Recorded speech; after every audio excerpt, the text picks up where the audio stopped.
సైంటిస్టులు చెప్పే విషయాలు మనల్ని కొన్నిసార్లు కన్ఫ్యూజన్కి గురిచేస్తాయి. రోజుల్లో ఒకసారే ఎక్కువ మొత్తం తినకండి, ఎక్కువసార్లు కొంచెం కొంచెం తినండి అని చెప్తారు. మరికొన్నిసార్లు రోజుకు ఒకసారే తినండి చాలు అంటారు. మన పూర్వీకులు ఒక పూట తింటే యోగి, 2 పూటలు తింటే భోగి, 3 పూటలు తింటే రోగి అంటూ ఉంటారు. మొత్తం మీద ఉపవాసం వల్ల ఏదో ఉపయోగం ఉందని మాత్రం గమనించారు. వేల సంవత్సరాలుగా ఉపవాసం మానవ జీవితంలో ఒక భాగంగా ఉంది. అది దేవునికి పవిత్రమైన భక్తి కోసమైనా, బరువు తగ్గడం కోసమైనా ఇప్పుడు సైంటిస్టులు ఉపవాసానికి సంబంధించి మరో కొత్త విషయాన్ని చెబుతున్నారు. ఉపవాసం అనేది బరువు తగ్గడం కంటే ఎక్కువ మాయాజాలం చేయగలదు అంటున్నారు. ఆ ఉపవాసం 3 రోజులు ఉండాలంటున్నారు. 3 రోజులు ఏమీ తినకుండా ఉండాలా? అది సాధ్యమేనా అంటున్నారు. అవును, 3 రోజులు ఏమీ తినకుండా ఉంటే మీకు అద్భుతమైన మేలు జరుగుతుందంటున్నారు. మరి ఆ 72 గంటలు ఫాస్టింగ్ కథేంటో ఈ స్టోరీలో తెలుసుకుందాం.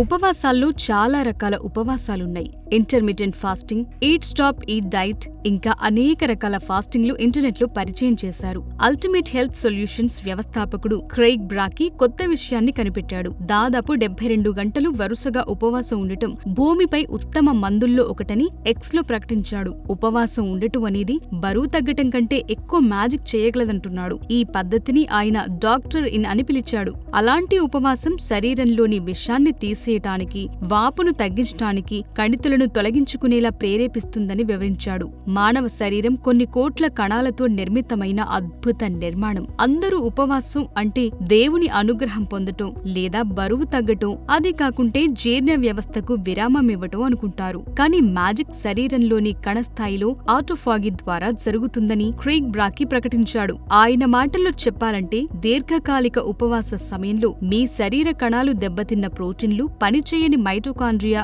మరియు ప్రారంభ దశ క్యాన్సర్ కణాలను కూడా రీసైక్లింగ్ చేయటం ప్రారంభిస్తుంది. మీ శరీరం చివరకు వాపు మరియు వ్యాధికి కారణమయ్యే పేరుకుపోయిన చెత్తను కూడా బయటకు పంపించి వేస్తుంది అంటున్నాడు.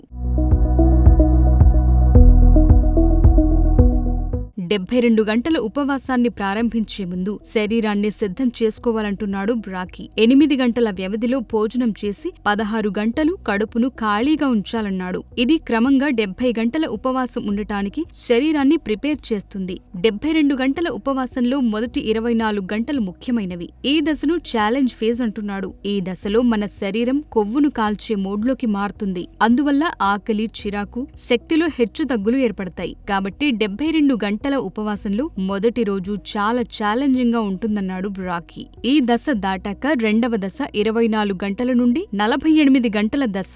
దీన్ని పరివర్తన దశ అన్నాడు. ఈ దశలో మీ ఆకలి హార్మోన్ గ్రెలిన్ తటస్థంగా మారతాయి. కీటోన్లు మెదడుకు ఇంధనంగా మారతాయి. కాబట్టి ఈ 36 గంటల సమయంలో చాలా మంది మానసిక స్పష్టత, ఎనర్జీ పెరగటాన్ని ఫీల్ అవుతారు.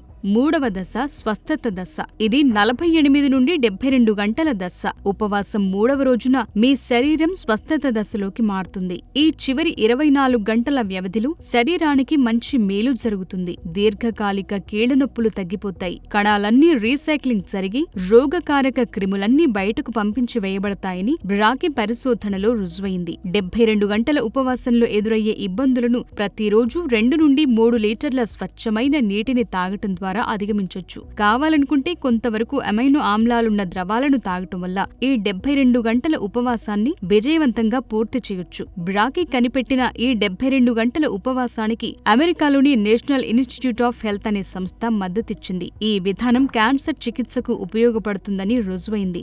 మన పూర్వీకులు కూడా ఏనాడో చెప్పారు, లంకణం రోగానికి మందు అని. మరి మీరేమంటారు? కామెంట్ రూపంలో తెలపండి.